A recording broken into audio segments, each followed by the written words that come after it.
bad judgment upon that, making laws which limit them, the way they live their lives. Like, you don't have the foggiest idea what laws I'm supporting and not supporting. How can you be so judgmental to know that about me? I'm asking. No, you didn't. You said it's people like you. That's what you said. People like you. I would never look you in the face and say, well, it's people like you who pass those laws. I don't know you the same way you don't know me. That's judgmentalism, what you just did right there. Let me try to get... I'm not saying that. I'm saying, no, let me talk to the woman, okay? If there are moral absolutes, then there's got to be some type of God to create and define those moral absolutes. Okay. Now, if you say there is no God, then I would argue you cannot say to me, my morals are absolutely good. All you can say is, I've embraced some morals and I choose to define those morals as being good.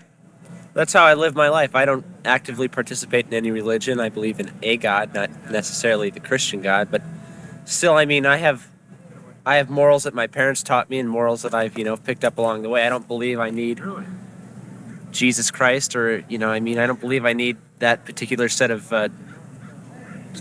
definitions to live my life. I like you said, I believe you can have morals without actively engaging in the belief of, and a strong belief of any kind of specific God. Sure. But why is it wrong to do the opposite of what you believe is moral? Because I've learned lessons from my parents. Okay. Good. But if I tell you, sir, my experience tells me that the opposite of your morality is really the best way for me to live my life. Then I say, all right, that's your belief. Exactly. And it's just my belief against your belief, right? And all belief is a personal bias, a personal prejudice. Right? Right. Which means, if you think about it, it really doesn't matter what you choose to do. It's all relative.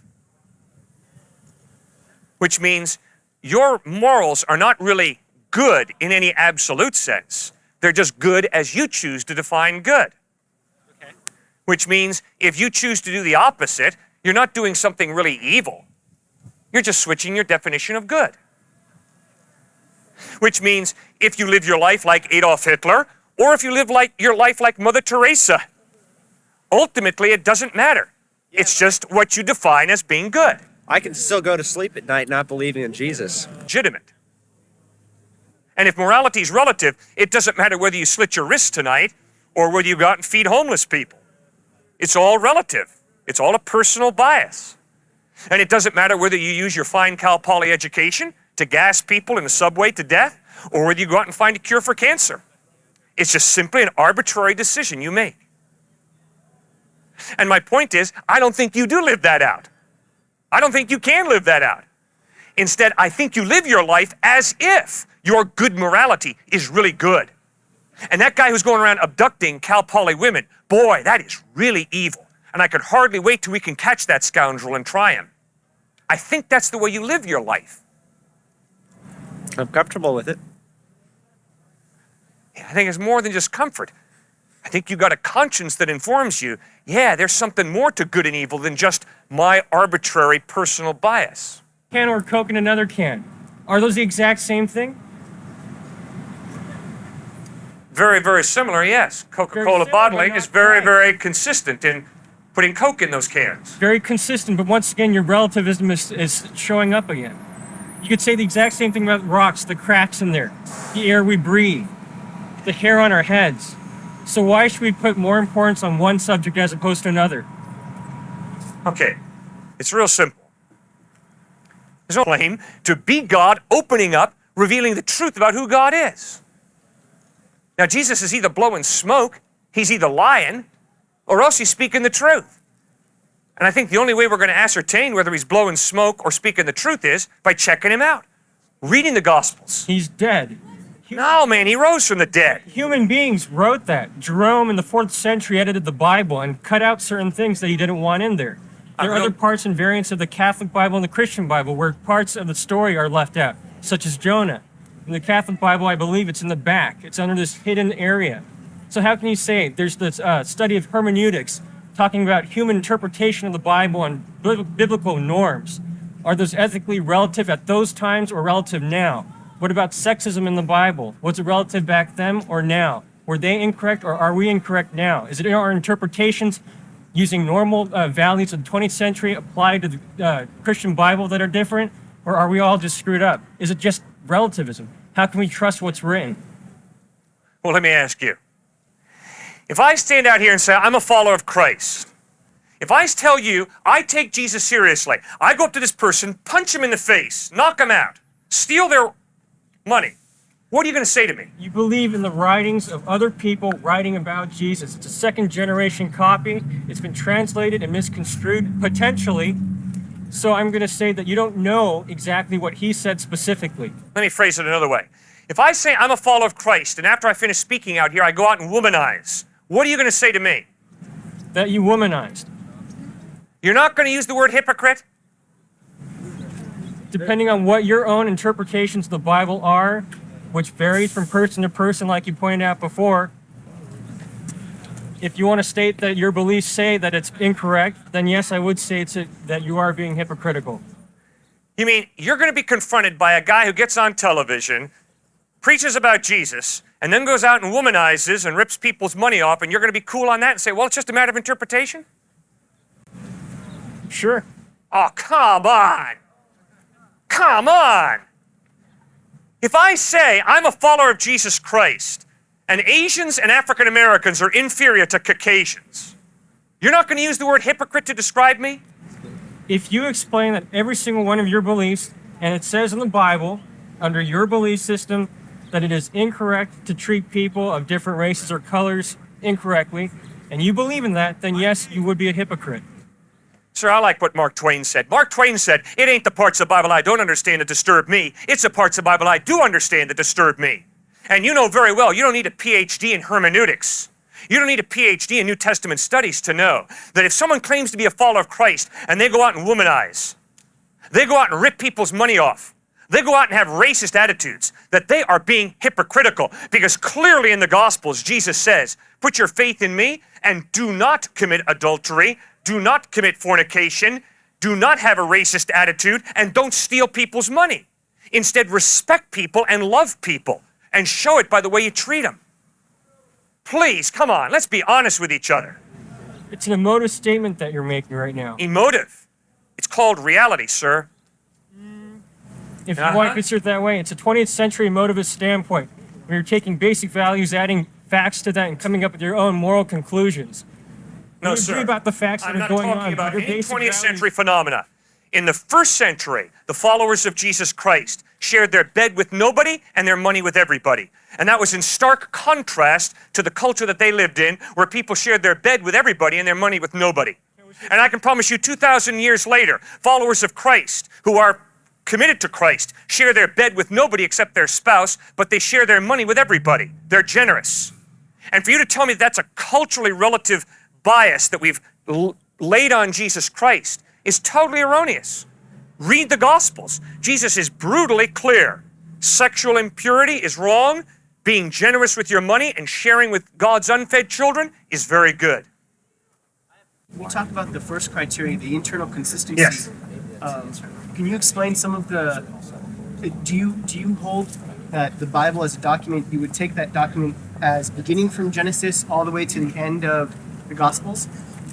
All the way to Revelation. So you would expect consistencies between the Old Testament and the New Testament. Yes, sir. So how do you explain certain laws that I believe even Jesus himself followed that Christians today don't follow, such as circumcision, dietary laws, and other stuff like that? You bet. When you read the book of Leviticus in the Old Testament, there are a truckload of laws in there. And the main point is God is holy, and he's calling these Jewish people to be separate from all the cultures around them and to be holy. Holy means morally pure, but it also means separate. And so he's calling a people out to be separate. And by gollies, when they followed those laws in Leviticus, they were definitely different. Separate from all the peoples around them. Then you read the Gospels in the book of Acts, and you see that Gentiles begin to put their faith in Christ. And obviously one of the disputes in the first century church was, when Gentiles put their faith in Jesus, do they have to keep kosher kitchens? Do they have to hold to all the laws that we as Jews do? And the clear decision of the first century eyewitness. So you're right.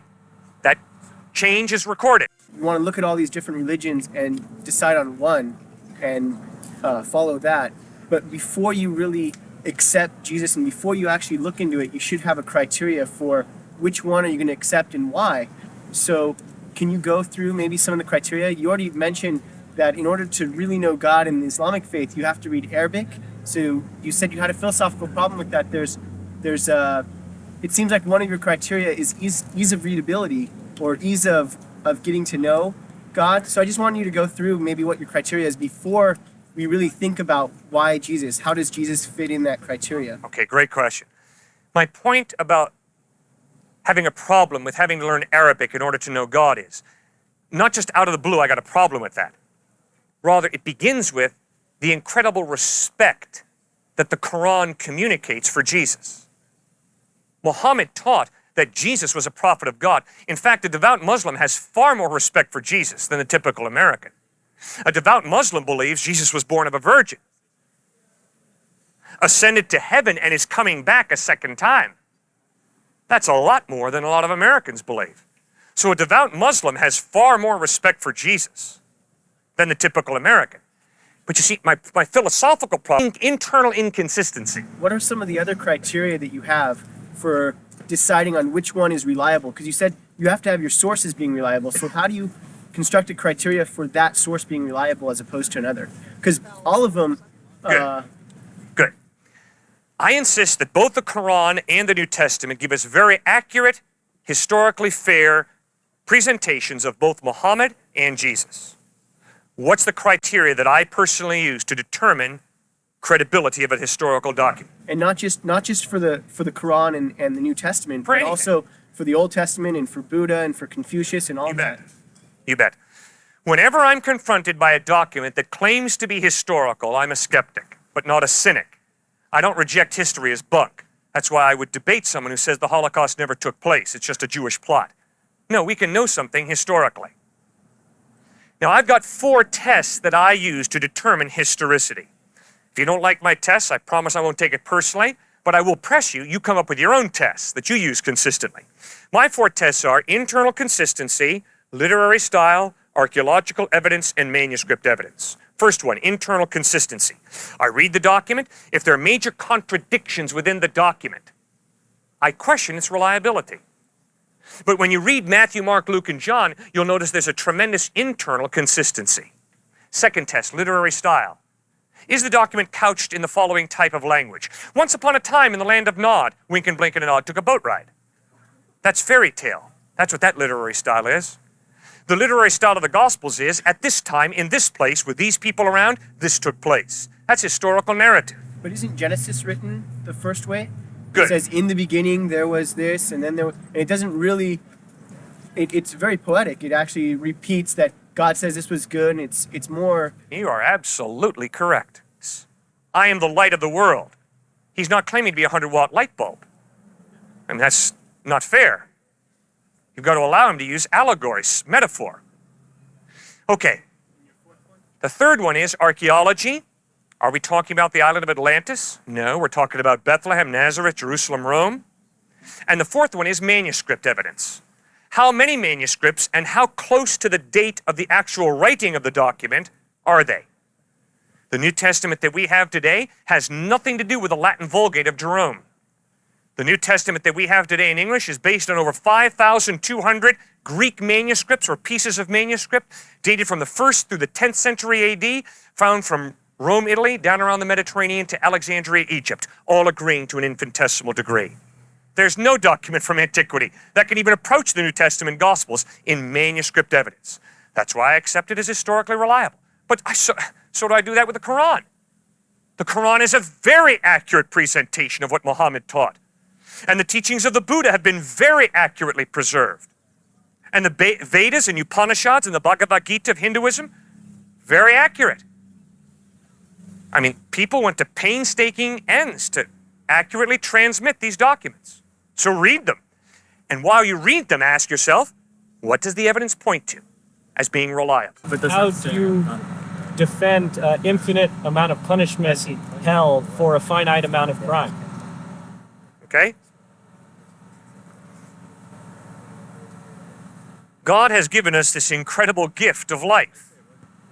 God has given us more than enough evidence of his existence. God has given us a conscience that convicts us when we do wrong and we experience something called guilt. And Jesus in the Bible insists that guilt is God's alarm system. Wake up and smell the coffee. You've done wrong. You need forgiveness. The only reason a person To, as a matter of choice, decide to have eternal torment. It's not worth it. Why do certain university students smoke cigarettes in light of the fact that there's a clear warning on the package? Smoking cigarettes can cause cancer. We are an interesting group, we Homo sapiens. But you don't choose free choice. Right, you were just given it as a gift. Isn't your faith in Christianity, isn't that just a personal bias? What makes other religions not as correct? Great question. If one of my children is sick, I go into the medicine chest in the bathroom, pull out a bottle of poison, and give the content of that bottle to my sick child. I don't care how sincere, how genuine I am.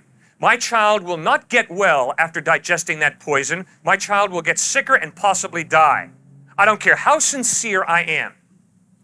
The legitimacy of your belief is not based on your sincerity. You can be sincerely wrong, sir. The legitimacy of your belief is based on the legitimacy of the object that you have chosen to trust in. So the question is Jesus Christ reliable or is he not? Is Buddha reliable or is he not? Is Confucius reliable? And I don't. That's absolutely correct. If Muhammad spoke the truth, I am wrong in believing in Jesus. If the avatars of Hinduism spoke the truth, I am in for a very difficult next reincarnation. No question about it. If Muhammad spoke the truth, I'm going straight to hell. Because I'm a blasphemer. I worship Jesus Christ as God in human form. So if Muhammad spoke the truth, I'm going to hell. But if Jesus Christ spoke the truth, I'm going to heaven because I put my faith and trust in him. But isn't all it is then, doesn't it all that comes down to is a personal bias? No, it comes down to what is true, what is real. To you. No, in reality. To Using you. Pascal. Okay, fine. Then approach your next exam that way. Go into your next exam, allow the real you to genuinely flow out all over that exam paper. And then when your professor hands back a flunking grade, you go back to your professor and say, time out, professor, this is the real me. This is my perception of reality. This is who I really am. And the professor's going to look you in the face and say, your perception of reality is incorrect. You just flunked the exam. You're choosing Pascal's wager. You're going for the benefits of one over the other, and you're saying that an infinite reward is much better than an infinite punishment. So you're going to go for, that's exactly what you're saying. It is not. No, it is not. I'll get into Pascal's wager with you if you want, but that's not what I'm saying. What I'm saying to this gentleman is, the legitimacy of my belief is not determined by my sincerity. It's not determined by my passion or my fervency. It is determined by the reliability of the object I've placed my faith in. You're deeply concerned. Or you can believe that the real purpose of life is to get a good education at Cal Poly, to get the highest paying job possible you can. So you can have your nice house, drive your nice car, and have your nice vacation, one on the shore and one in the mountain skiing. And I'm going to say to you, sir, I am deeply concerned about materialism. I don't think it tells the whole story. I think you're mistaken in putting your faith in materialism. The object you place your legitimacy is based on how much faith you have in it. Yeah, now the question is the object of your faith reliable? Or is the object of your faith going to mess you up? And what's a midlife crisis? A midlife crisis is a guy who thought the real purpose of my life was to climb the corporate ladder, to have a high-paying job, to have it all materially. And here I am, in my 50s, and now suddenly I begin to realize, oops, there's more to life than making money. There's more to life than a nice vacation. Oops, I'm going through a midlife crisis because I've leaned the ladder of my life up against the wrong wall. It ain't delivering the goods the way I thought when I was in there. It's people, you know, like you who pass judgment, bad judgment upon that for making laws which limit them, you know, the way they live their lives. Like, You don't have the foggiest idea what laws I'm supporting and not supporting. How can you be so judgmental to know that about me? I'm asking you. No, you didn't. You said it's people like you. That's what you said. People like you. I would never look you in the face and say, well, it's people like you who pass those laws. I don't know you the same way you don't know me. That's judgmentalism, what you just did right there. Let me try to get. I'm not saying that. I'm saying, no, let me talk to the woman, okay? You can have the floor all you want. You're being judgmental, man. You don't know what laws I support and what I don't support. I tend to support my homosexual friends to the hilt. And I love them and they know that. And I respect them as human beings created in the image of God and they know that. And that's why they invite me to their house to celebrate Thanksgiving with them every Thanksgiving. Now, they also know that I'm committed to Jesus Christ. And they also know, because of my commitment to Christ, that I will genuinely seek to follow him. And they understand biblically why I have reached the conclusion that homosexual practice is not an option. But they also know that I'm totally in touch with my own sinfulness. And therefore, self-righteousness and looking down on another human being is not an option for me.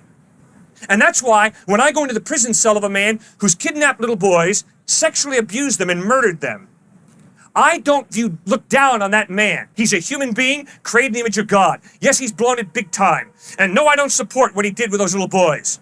But he's still a human being who I respect and I love, and I'll do everything I can to reach him for Christ. That's the way I live my life, ma'am. And I don't look down on anybody. So can I rephrase my question? Please. The floor is yours. What do you think about gay marriage laws? What do I think about gay marriage laws? I think that we live in a pluralistic society. I think we live in a democracy. And whichever way we vote, we establish the laws. How do you feel about it? I am not going to spend my time working, giving my finances to support that type of legislation. I'm not going to fight it either. Because I'm convinced that the solution to the world's problems is not found in either the conservative agenda or the liberal agenda. I'm convinced that the solution to the world's problems is found in a spiritual relationship with Jesus Christ. And Jesus did not talk about the kingdom of the Republican Party or the Democratic Party. He talked about the kingdom of God and knowing him in a personal way. And so that's what I'm all about. Yes, ma'am. Do you believe that your homosexual friends are going to hell? I believe that any heterosexual who insists upon living in heterosexual sexual sin and not asking Christ for forgiveness and rejecting Christ will go straight to hell. And I believe that my homosexual friends who reject Christ and who do not repent of their sin will go to hell as well. Yes, Jesus clearly taught that. Yeah, do you think Christianity is compatible with global capitalism? In its state now, in the way you find it? In its state now, in the way that we find global capitalism, do I think that it is compatible with faith in Jesus Christ? In one sense, yes, but in one very real sense, no. I think that capitalism deteriorates quickly when it is divorced from a faith in Christ. I think it deteriorates quickly into just raw human greed and exploitation. I think it deteriorates quickly into the ends justify the means, and I think that every one of you Columbia students has got to face that fact. That you're going to have to make big-time decisions because you will have a piece of paper, your degree from this place, that will put you in a position to make a lot of money. And you're going to have the ability to step on some people, and you're going to have the ability to run around some rules and around some ethics to climb even higher and even faster. And I would plead with you, don't cave into expediency, follow that which is moral and right instead of that which is expedient. But I'm sorry, our capitalistic culture rewards expediency instead of morality too frequently, therefore watch out. And obviously Jesus Christ has a real problem with that. My question is more specific to like the structure as opposed to behavior. I think there's some part that's behavioral, but then some part that may be structural, and in those structures, you find those structures themselves embody sin, or do you think that sin is only derived from like human moral choices? Okay, can you be more specific about the structure you're referring to? I'm saying like I buy clothes, and they're probably made by someone who's being exploited, but I only have a certain amount of time to decide where I'm buying clothes from. I think you're right. It's impossible for me to study every issue, but to the best of my ability, as the Holy Spirit sensitizes my conscience, I am responsible not to support the exploitation of people with my money. And therefore, if someone points out that this product has been produced on the backs of children in child labor or by exploiting adults, I've got to steer away from it. I've got to boycott that. And I better do that. were saying about doing the honest evaluation of the Gospels as a moron and reaching a conclusion as to who you trust, is Jesus trustworthy, Muhammad trustworthy. Let's say did all the same good things, what sort of said this, they don't recommend it, so are they going to go to hell? Like, I don't, you know what I mean? What happens to them? Okay, good question. First of all, Jesus revealed that God is holy, and that means morally pure. I love to communicate through a myriad of different ways how I've got my moral act together. I'm a really nice guy. I wish you all had the privilege of getting to know me better. But in reality, I am a sinner. In reality, I have a very real problem with evil. But I find that we human beings do a massive PR job on seeking to communicate that, no, we really do have our moral act together. I think Freud and Jesus are very similar in this whole area of we deny during the day what we dream about all night long. We have a sin problem, every single one of us. And God is holy, morally perfect. Now, Jesus insists that the only way a holy God and a sinful Cliffe are going to get back together is if Cliffe chooses to humble himself before God and throw himself upon God's mercy. And the way God offers mercy, forgiveness, is through the death of his son Jesus on a cross.